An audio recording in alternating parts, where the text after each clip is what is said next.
Podcasting Them Softly would like to welcome a very distinguished visitor in the form of Bruce Hunt. He has worked on such films as Dark City, The Matrix Trilogy, Australia, Don't Be Afraid of the Dark, and he directed The Cave. We are very pleased, Bruce, to have you on Podcasting Them Softly. Fantastic. Thank you very much for that very kind introduction. Oh, thank you very much. Great to get together and have a chat. It is. So, we know what you've done, Bruce, but have you always wanted to work in the movies? Was that always your goal, to be in pictures? Definitely. Although I didn't know it at the time, but I did used to spend my time as a kid watching Thunderbirds and wanting to blow stuff up, and I did find that filming it gave you some extra sort of sense of control. So, when I was age 13 and setting fireworks off and copying scenes from The Spy Who Loved Me with oil tankers sending them out into the middle of the bay at night time on fireworks night in Australia, I would say I was definitely leaning towards filmmaking and particularly filmmaking with special effects in mind. And as I saw Star Wars and other sort of genre films, I really decided that, and I started to build things like miniature sand crawlers on my beach holidays. I think it was definitely writing was on the wall that I was interested in science fiction and worlds being created, and that was really my kind of interest from being a youngster. It really turned me on to the illusion, and it turned me on to the idea of designing and creating these worlds, and that was really my entree into it. And so, go on, mate. Oh no, I was just going to say, I also happened to, I remember vividly seeing C-3PO and R2-D2 in a front store window in London at the time that Star Wars came out, cool. and I realised that people were being paid to create these things, and that was probably the best job in the world, was to design and create that sort of stuff. And so went from there, and then discovered directors like Stanley Kubrick and 2001 and all that sort of stuff. So it really opened my eyes, I think. And so where did you go for your... Did you go to a school for training, or did you get your training on the job, or...? No, I mean, actually, strangely enough, because I had become a fan of visual effects and I had become a fan of those sorts of films, I started following, using the magazine Cinefex as my guide to how it was all done. From back in '82, I remember reading all about the exploits of industrial light and magic, and I was so curious that I became a big fan of the work of ILM, and actually happened to be in London and happened to see one of the guys who won the Oscar for Star Wars, Dennis Muren, crowded cafe, and I think I was probably like 17 at the time, and I went across and said hi, because one of those opportunities where you think, this guy's won an Oscar, I'm gonna, he's gonna know something. Perhaps I was older, but at that point he was really nice and welcomed the mad Australian who was interested in special effects, and he said, look, you should go and see these guys that run a company called Mirage in Australia. They're mates of mine. I've done some work with them he was doing Sherlock Holmes, I think, Sherlock Holmes movie way back then. And so I basically decided that, after school I was going to go off and do special effects. I didn't, of course. I went to art school, had a lovely time painting and drawing and doing graphic design and all that sort of stuff. But then essentially I went and looked up this company, Mirage, which was actually run by Andrew Mason. Right. And a couple of other sort of, Paul Nicola and a couple of effects guys who were fantastic at that time. They were doing feature film effects in Australia. But I ended up working in a company called Zap, which was a commercials production company, and they had a lot of the same toys. So I ended up, my film training was really on the job in this company called Zap, which was owned by a Yugoslav animator called Zoran Janic, and he had employed a guy called Russ Mail, and they were basically doing some of the most adventurous computer graphics at the time, sort of like an Australian version of Pixar. Right. They were competing at the same festivals and all that sort of stuff. Right. And my job was to be a young buck and tell them which colours to pick and how to design stuff. And it was literally guys writing code, and this is back in the mid-'80s, when it was all, starting out, essentially.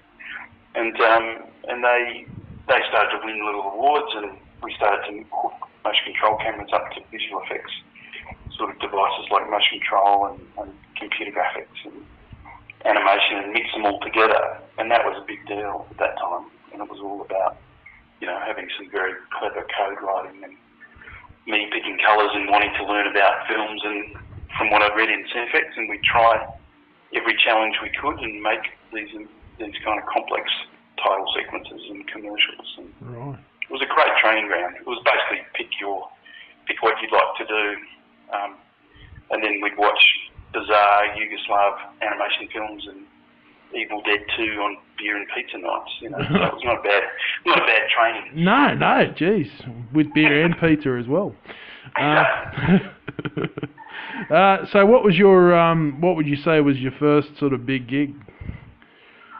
Oh, look, I think the transition from deciding that you wanted to, like, I was very much enamored with the Ridley Scott and Alien, and I saw the conceptual design that went into some of those films, and there were conceptual artists that I followed, essentially, Sydney and Ron Cobb and Mobius, and that all contributed a great deal to the design of those movies, and I really thought that was it.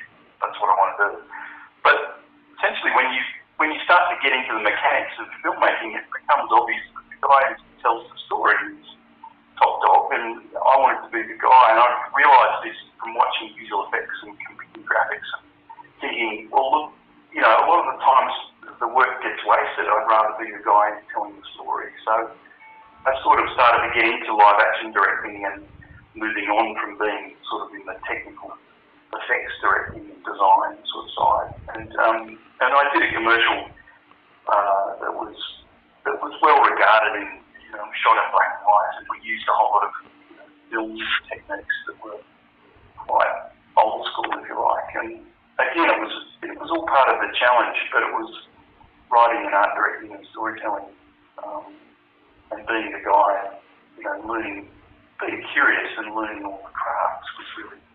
I was very young at this point, so it was fantastic. I got the opportunity to direct these commercials, and then on the strength of that, got more and more work on my reel, and there was some sort of things at that point in Australia. The genre of filmmaking had kind of disappeared. Mad Max has been made, but really no one else has been making anything of note. There was almost like a backlash against it. Mad Max 2 had done really well, but there were very few attempts to make any genre films. And the first person I noticed doing it was Andrew Mason, who was producing for Alex Proyas, and Alex Proyas had done Dark City, and I actually sent the guys a note, not knowing them. I'd met Andrew briefly, but I hadn't met Alex, and we both, we're in the same commercial business essentially, and we're doing interesting, kind of adventurous work, and I definitely noticed his stuff, and obviously I've seen the Crow and loved that, but it was just a matter of, I'd love to help out if you need any help on Dark City, so I sent him a little package. Right. Well, I watched you. Yeah, sorry. Oh no, and that was just the start of an ongoing sort of relationship. Right. No, because I watched you last night. You're in. I watched the special edition of Dark City again. Yeah. And the supplementary documentary Memories of Shell Beach, which you feature in. Yes. And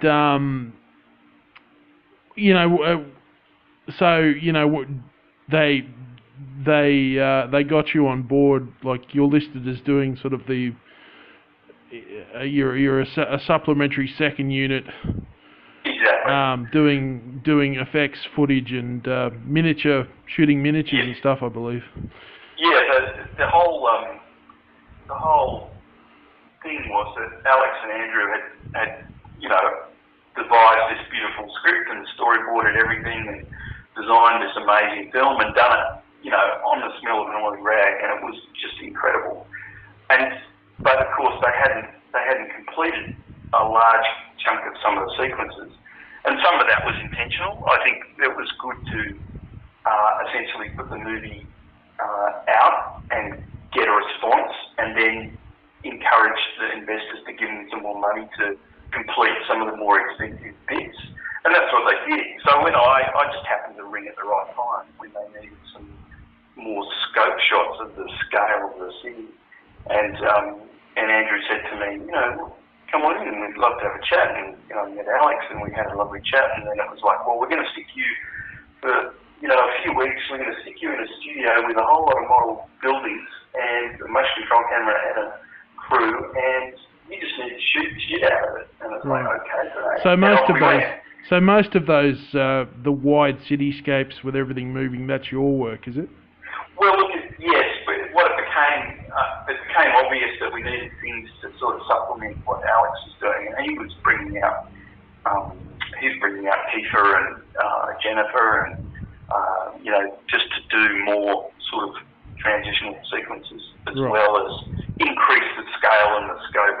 And there were some sequences like the chimneys moving and the buildings crashing, and the end sort of some of the end battle sequence above the city and all that hadn't been done. So it was really, and we shot all the reveals of the city in space and all that sort of stuff. So basically my 2 weeks of miniatures turned into 5 months very quickly. And we, got to blow up the big water tank, and, I got to design a lot of that stuff, sort of riffing off Patrick Totopoulos' designs, and also doing some of the, bringing some of the things to life that they hadn't had a chance to bring to life.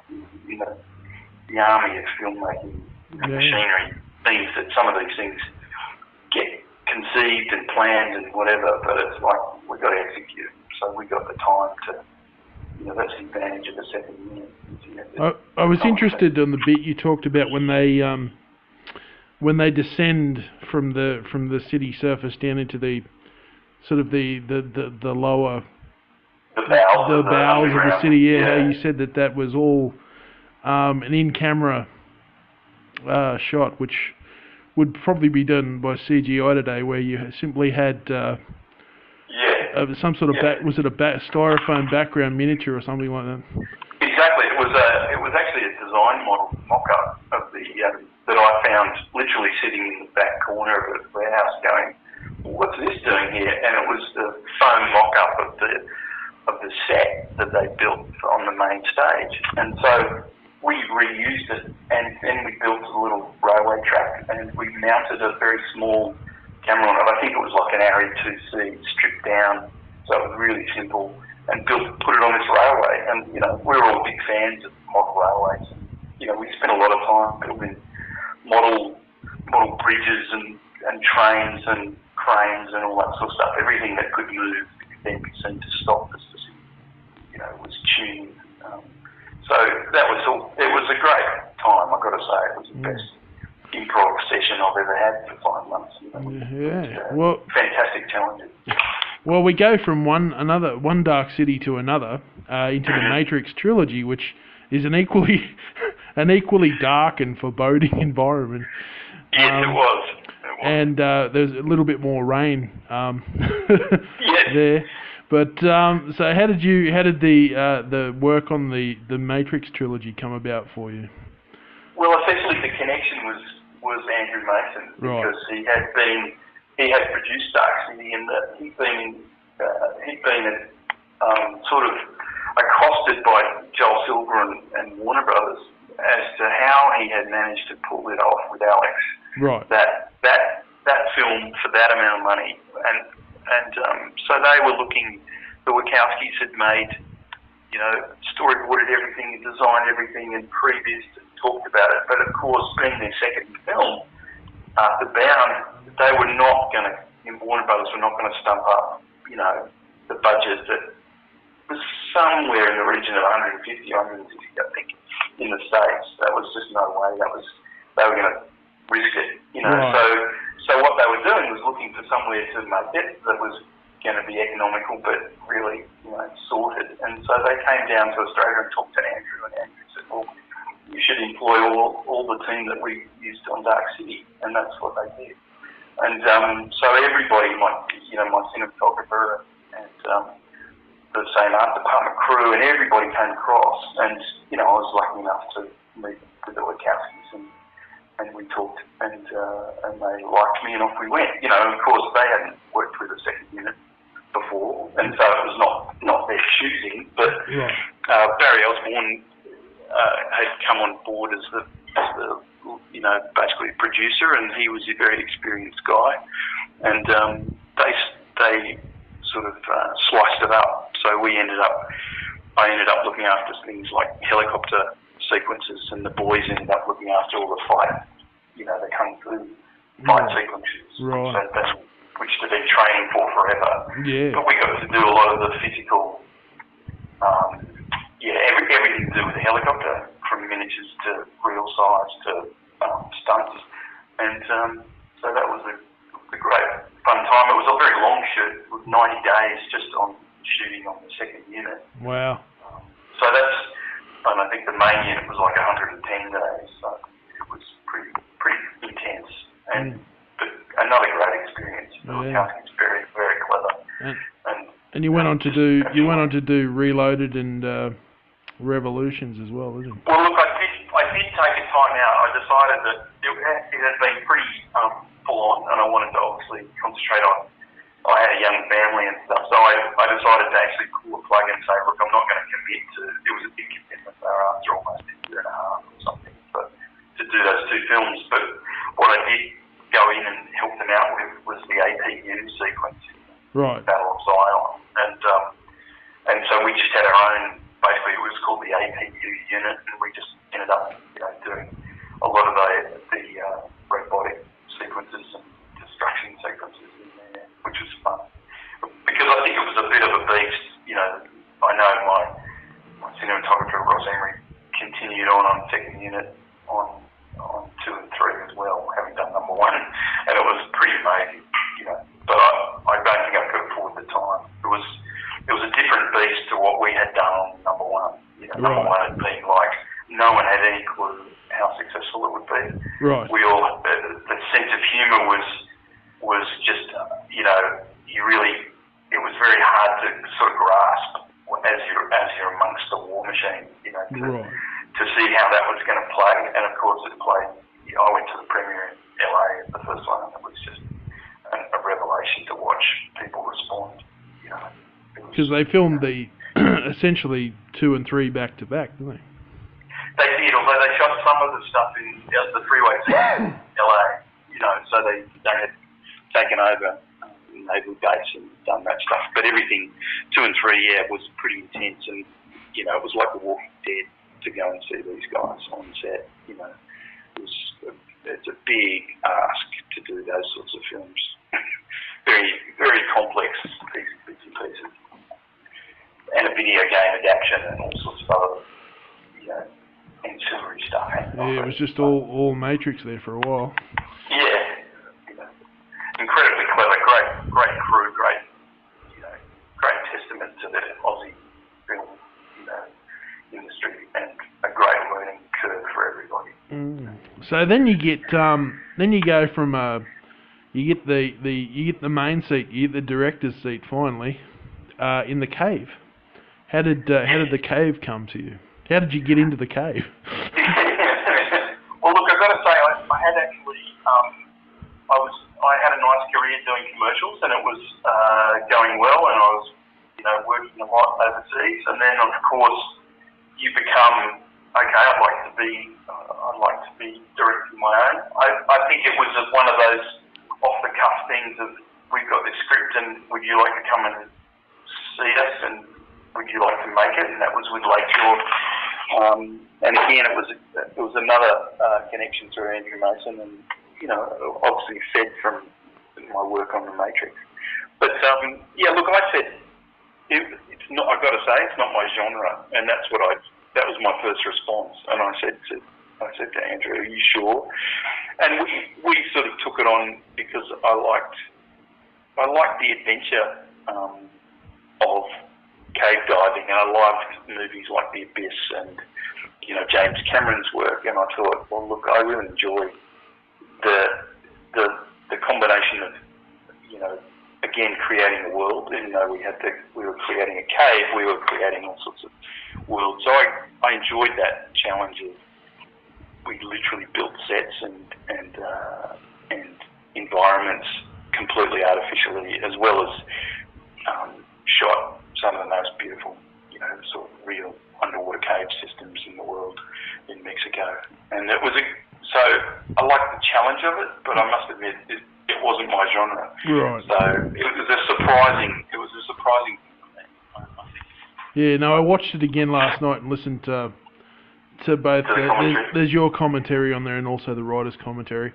But those the cave set, the main cave set, which was used, one, as you said, one end is one scene, and then if you look at it from the other end, it was used again for the final scenes. But on the whole, just an incredible, looking film, and thank you. and really, I don't know. I'm a fan of sort of the old 80s action movies and Predator and the likes of that. And I think what was key in a lot of those films was not only their simplicity, but the pacing. Yes. And I think those kinds of films need to be fast. I think if you linger too much, the audience gets bored because it's not that kind of. Yes. It's not really meant to have any sort of great depth. It's meant to have it's entertainment, and I agree. I mean, I think I'm a big fan. I was a big fan of John McTiernan's work as well, and I thought Predator was just it is one of the most perfect films, as is Aliens 2 and Alien and all that stuff. So you can see from a filmmaker's from my perspective, it was just like, well, I get to play in the same sandbox. I've got a creature to make. I've got a world to create. I've got characters that will die in interesting ways, and it's trying to be inventive. I was actually thinking about it because I haven't looked back for a while, and when you start to conjure up ways to die in a cave, you start to work around. Well, we can impale someone on the ceiling, we can drop stalactites on them, we can get eaten by a monster, we can die because of rapids, and that was part of it's a different type of film. It's definitely, it's trying to be inventive and trying to bring something to it that you haven't seen. And I don't think anybody, I take great pride in the fact that, I took 25 Australians with me to Romania, and we made this thing which pretty much launched the careers of a lot of people. Yeah, it's and it was a great, and physically it was a great challenge to pull off. And the actors, I've got to say, we were shooting for 70 days, and they were tenacious. It's a very tough ask. It's a very physical film, and it's literally as hard as being on a location every day. I know it sounds crazy, but you're literally standing on an uneven surface for every day, and it has an effect on you. It's quite interesting. And those guys were underwater or in water or around water, and if they weren't with us, they were with our lovely dive team from Florida, Wes, Kyles, and Jill, and they were just, the actors have to be up for it, crew have to be up for it. It's quite a tough thing to ask. So, very interesting. But it sort of bears resemblance to Dark City in the fact that it was all, a majority of it's in sets, and they're dark Yes. sets, and I mean the world outside becomes like some sort of forgotten place after Yes. spending so many hours a day inside this environment that where there's no sunlight and and you're keeping sort of like vampire hours. Yeah, it's a very weird thing. I must say, when we were designing this, we were very conscious of how we need to differentiate these. Otherwise, it's just holding a torch up and having a flare and all that sort of stuff. So it becomes about that torch is the only thing illuminating the actor, and the actor's reaction is, if you watch it, it's just like, it's so much about the actor, okay, if you hold it under the chin, it's scary. If you hold it up here, it's, we can see your eyes. And they had to self-illuminate, essentially, a lot of the time. But we were always trying to be, and it was all about the torches. The entire movie was about having these torches and where they're playing and all that sort of stuff. And then yet, you want it to be visible darkness. This is the classic thing. It's like, well, it's the same as day and night or moonlight in movies. We have to be able to see the cave wall, otherwise it's just a black hole. Yeah. But we had a lot of those challenges, and I got to say, it was, we excavated a dive tank and built a soundstage that was twice as big as the soundstage in the remaining stages we were at, just so we could build that set. And that was, so it was fun. It's all the toys that you get to play with. But unfortunately, for me, I have to say that the downsides were things like it was designed with an R rating, and they took that off us. Right. Yeah. An EG film. And then the dialogue essentially, for me is, they play it like a radio play, and I didn't have the control in the edit room that I would like to. That's the first director sitting down. How many films have you directed? Well, this is the first one. Okay. Yeah. We're going to take control. So it was a great experience on many levels, but that wasn't one of them. Right. But when all those things are imposed upon you, then it becomes, does it then become more of a, more essential, let's say, that when you're in the editing room, like the editing then becomes a big, a more, how should we say, integral part, because like I said before, the pacing of such films is very important. So, when you sit down in the editing room, okay, we have to produce a film that's now, doesn't have an R rating or whatever. So the different, you look at it now on a different level. Let's make this like such a thrill ride sort of thing. Yeah, although, like for example, I think they'd done some research and a couple of screenings, and then so it was very late in the day that they suddenly decided, well, it's not going to be an R rating, it's going to be a PG. So what happens is that physically you go through and you rip out everybody swearing, which in an action film is, like Matrix and Predator, and a lot of those films are R rated. And so that immediately changes the tone of it. If Piper says freaking instead of fucking, it makes a big difference to the tone of the film and the credibility of the character, So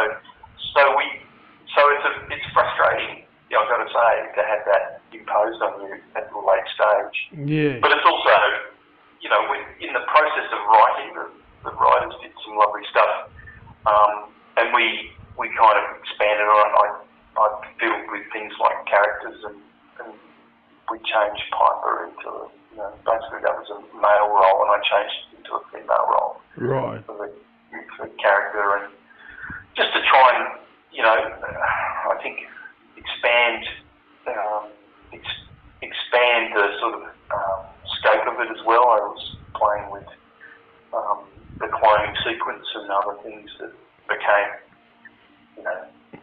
just ways to open it up, I suppose. But it is a difficult thing, and I wouldn't, I have have to say that as a director, you really want to be, you have a lot of control, and that's something that you really need to safeguard.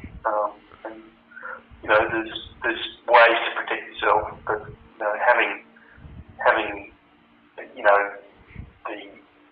2,500 cinema screens and a distributor that's going to put that in there, they have a lot of pull. So that's the thing. It sort of sounds like something along like in the Memories of Shell Beach, Alex refers to it when he says like the bigger the budget, the smaller the ideas are allowed to be, or something like that. Yeah, and I think that's true. It's about trying to keep control, and I find it really strange that if you make a film, which is essentially, as you say, a popcorn thing, it's about an action entertainment adventure. That film's going to be all about the trailer. It's not going to be necessarily about the reviews.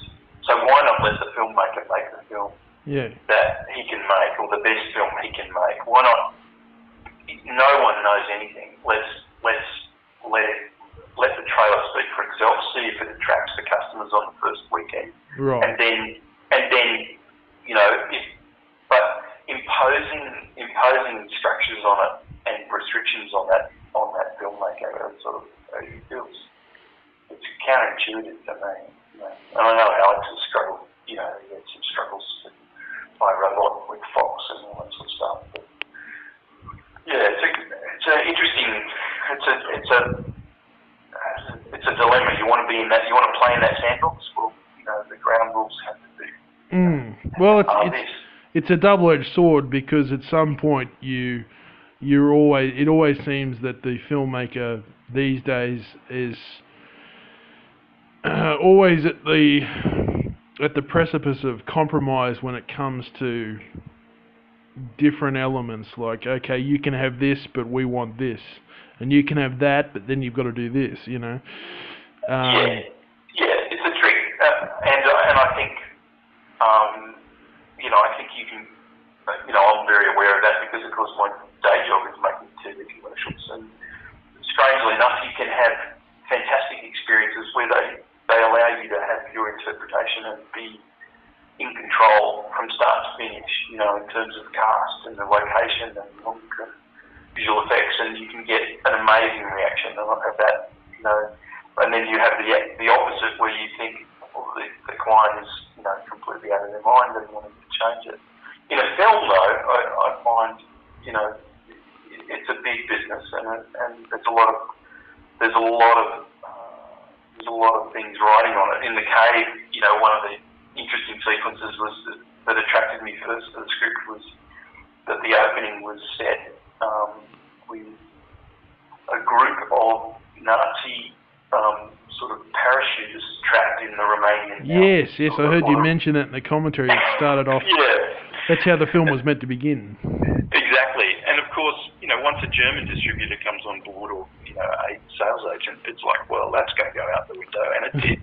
Right. And so all those sort of, and that changes the tone. Of course, what's the most extreme, bad guy you can have? Well, of course, start with a Nazi, and then put him in a cave, and he develops into something else. And it's just an interesting, sort of layer that gets taken away, I suppose. If this were the B filmmaking in the 70s, it could have been Nazi aliens from the deep or something like that. Exactly. And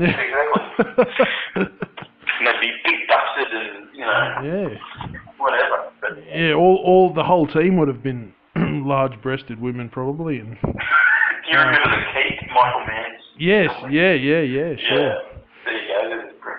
That's one from the archives. But I'd pay to go see that.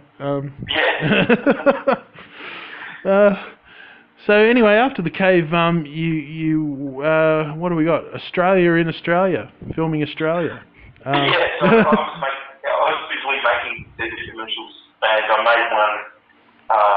Baz Luhrmann had managed to get Film Australia to make had they'd been asking him if he would do some sort of tie-up with their film in Australia, and it was like, well, I've got this great idea for you, and he sold them on this fantastic idea using Brandon, the little star of Australia, in the TV commercial, but with some other actors. And so I was brought on board to direct that as a standalone kind of commercial, and we had a great time shooting in Kimberley, which I'd shot in before, I think, Western Australia.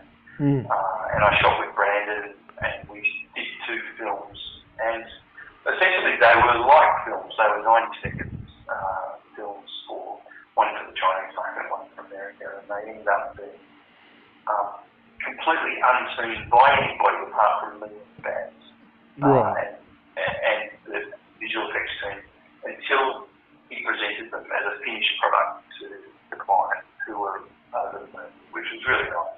But it was quite a gamble, and it's a big gamble for Tourist Australia. But it was fun. Baz basically said, look, I remember going to his office, and he said, look, I'm here steering the ship over here, so I need you to run this one, and that was it. And we came back after I finished it, and had a nice post-production, thing, and I used, all my local team, and it went pretty well. But then he asked me to come on board and shoot some second unit on Australia, just to switch out, so I had a great time. Yeah. Shooting with It seems to have had an unusual sort of life, that movie, unlike some of his other ones. You've got people that enjoy it. I suppose that's the same with all movies, but they're in 2 camps. Yeah, because I read one interesting article on it, talking mainly about the title of the film. They felt was a negative factor, like Australia. Okay, yeah, it's set in Australia, and he said, well, it's mainly about herding cattle, and it ends with the bombing of Darwin, so it should have had something catchy like cows and bombs, or and of course. And of course, there was a lot of jokes sort of flying around at the time. Oh, have you seen Australia? Oh, I don't have to worry, mate. I live there. Yeah. Look, I think he was very clever, and he can charm everybody. And I think it was a really ambitious film. I love the sequences up in, the Kimberley and up in Darwin, and I thought, some of the performances there are amazing. Yeah. Particularly, Brandon, and there's just, some great stuff in there. It's the least, out of his sort of comfort zone, I suppose. He's more at home in the studio than some of the exterior, which is a shame, because you could see that some of those things which Walker, who was also the DP online, were just brilliant, it's really, and he can encourage and boost any crew and get everybody up, but he literally had the key group learning to waltz so that he could follow, Nicole around the room. Right. With you, and just incredible enthusiasm, and everybody gets caught up in it. So it's a great experience. Sorry, you just went a bit soft there, Bruce. Oh, sorry. So, it's just a great experience. It's really terrific. Well, I mean, definitely the, while one camp was sort of saying, it's just a beautiful sort of travelogue commercial for where the bloody hell are you? But on the other hand, I mean, you can never fault Baz for his, his outstanding sort of theatrical viewpoint of, or his theatrical eye for the movies that he employs. That too. He's very. He loves movies, and he loves performances, and you only have to look at, Strictly Ballroom, and I mean, so many films and sequences that he is absolutely in love with. shows, and it's really lovely to be around. Yeah, he really sort of harkens back to a different era, really, of filmmaking, Totally. because it's not at all about really essentially realism, which is kind of the flavour of the day, like how real and gritty can we make it. His harkens back to sort of the more, the sort of golden age of Hollywood, where everything's very, very theatrical and very bright and colourful, and it's not just it's epic. It's as big as it can be. The love story's epic. The scenery is epic. Yeah, I mean he's also doing that thing of intimate and epic. In lots of ways. It's the incredibly beautiful, close up versus the ridiculously detailed environments. That you completely and utterly believe. I mean, every scenario is on this grand scale. So look, unfortunately, filmmaking is just, there are a lot of pretenders, but I felt like anytime you're on a bad set, it's the real deal. It's just amazing to be around. Yeah. It's kind of exhausting, of course, but exhilarating as well. Yeah. Well, you were a dark city, and then there was more darkness in the Matrix, and then you were a cave in the dark, and Australia was a bit light, and then you went back into the dark for Don't Be Afraid of the Dark. I know. There's a lot of. I do really light and bright happy. I'll let you know. I thought. No, I know. He must be. It's very strange, isn't it? I remember getting that phone call from someone. I was literally standing on the top of the Opera House doing a location scout for something, and I got this phone call. Guillermo del Toro would like to possibly see you. And I was like, oh, okay. Where is he? Sorry, you just went soft again there, mate. Oh, hello. You're right. Is that better? Yeah, that's better. So Guillermo del Toro is on the phone, and he would like to, see you. Right. And it's like, I'm in Sydney. Could you come to Melbourne tomorrow? And I got on the plane and went down, of course, and saw Guillermo, and we started work literally the next day on Don't Be Afraid of the Dark. Okay. So it's kind of interesting. He was directing. He was writing The Hobbit at that time. Right. He was going to direct it, and Troy Nixie was directing on Don't Be Afraid of the Dark, and it was a Miramax thing, and they needed some help with some of the bigger sort of action sequences, and so I got to work with our lovely lead girl, and she was terrific. She's 11 and did an amazing job, and we got to torture her in all sorts of different ways, which is Guillermo's kind of style. He likes that, as you know. And so he would be sitting there writing The Hobbit, and then look up occasionally and say excremente, and just joking his way all through. Yeah. So it was a fantastic experience. Yeah. So no, a lot of freezing cold Melbourne studios. Yeah. For about 6 weeks, 8 weeks. Well, I mean, like as was said of Dark City, where all the sets. I mean, that would eventually become Fox Studios, but it wasn't at the time. That's right. When you filmed there. It was all just convention centres and whatnot. So I mean, from your point of view, the industry in this country since you've been in there, I mean, what are your opinions? Is it gaining in strength? Oh, look, it's I'm very. I've got to say, I'm very proud of it. I think that it's always batted above its weight, if you like. And to see, so for example, one example is when I joined on Dark City, there was a grip called Toby Copping, whose father had been an art director in the industry for years, and then he's now the key grip on films like Hacksaw Ridge, Thor, Prometheus, etc. He runs an operation that's bigger than Ben-Hur, but literally when I met him, he was, a key grip with a lot of dreams in one truck, and the right attitude. And they've gone on, all of the guys, you can see it in films like, Lion, and cinematographers have travelled all over the world now, Yeah. and are making as actors have and crew have. You know, whenever possible, I'm making TV commercials. I've made a lot in Spain, you know, in the last few years, and you know, if ever I need somebody really specialised, I'll bring them in. So I would take, you know, special effects guys from Australia that had worked on Mad Max and take them to Spain, because I could guarantee that I could get the best job possible.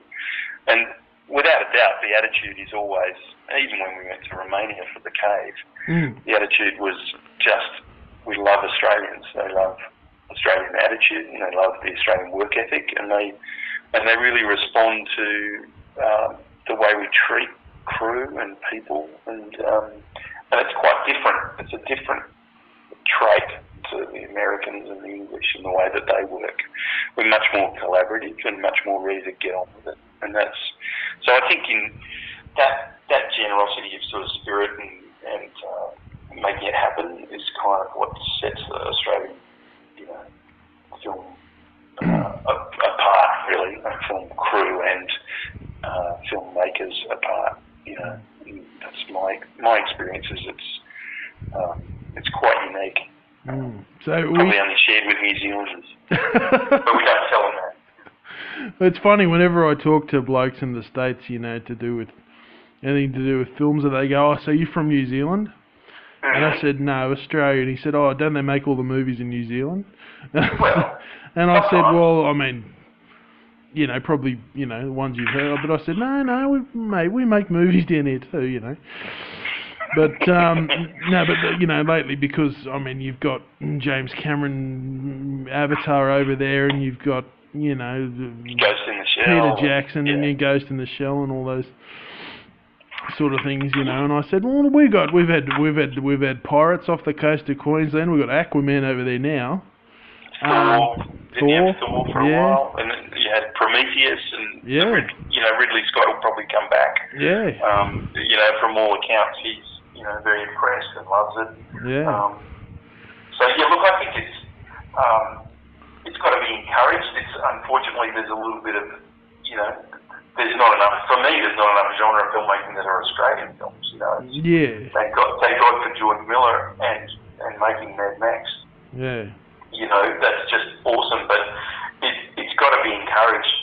Yeah. Because I think those are the sorts of movies that we should be making. And you know, Peter Weir used to make really interesting movies, and even he finds it hard to get them financed. It's just you know, kind of crazy.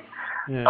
And yet we can let these, you know, the bigger American productions come in, which is fantastic for our skills base and fantastic for everybody to work on. But it would be fantastic to be seeing more genre films that are out of, you know, Australia, and that are adventurous. You know, I don't think we need to see, you know, we need to see more budget and more experience. Otherwise, we keep losing everybody overseas. That's true. Yeah.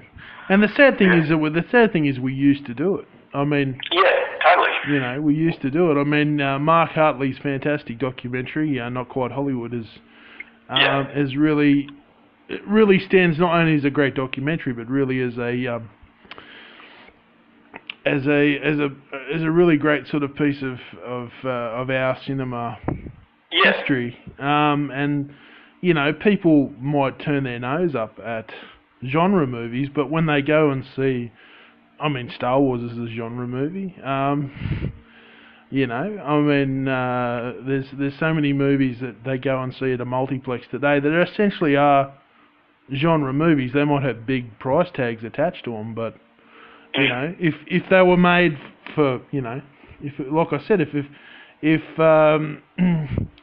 the Cave had been made back in the 70s, and it was, you know, the Nazi aliens from the center of the earth or whatever, you know, essentially, you know, we would have, you know, for all intents and purposes, a similar. I'm not saying it would be exactly the same film, but it would have a similar pacing, probably, you know, slightly comedic tone to it, maybe unintentional, but it's a genre movie, and we used to do a lot of it, And I mean, there's only very small pockets today that are getting away with it. Yeah, but they're not getting back. They're getting away with it on their own. Yeah. Their own terms. Yeah. Unfortunately, this stuff costs money. The beauty is that some of these, skills and techniques and visual effects have come down. You can make your film have incredible scope for much cheaper than it used to cost you, and you have all the access to, the techniques and the gear. There's no excuse. All the gear is more available than it's ever been, and the technicians are as skilled as they've ever been. So I think it's, I see it as very strong and very exciting. It's just it would be great to see more encouragement for filmmakers with, different stories to tell. I think some of those, series are now starting to do that, which is great. And when are we going to see you, Bruce, back in the director's seat, mate? I'm working on it. So I've been. Because I got a script for you. Okay, very good. No, happy to read. I'm very excited, to read, and I'm also writing, and I've had some things that I've been working on for quite a while. Right. And I think now's definitely the time. So right. I'm quite excited by some of the stuff in VR as well. Right. And I'm going to work on a project with some friends of mine in the visual effects, community that are getting plugged into that. Right. But I think there's, my eye is definitely on the big screen. I really enjoy that, and I really enjoy, narratives on the big screen, and they can be as varied as all get out. I probably tend towards the bigger picture entertainment. It's very hard for me to do something in a small story. So that's the plan. Well, Bruce, it's been an absolute pleasure to talk to you. I'm a very big fan of all the stuff that you've done, and I look forward to the next Bruce Hunt film, a film by Bruce Hunt. So do I. Yeah. Thank you very much. Fantastic. And thank you for joining us, mate, on Podcasting Softly. Excellent. Great.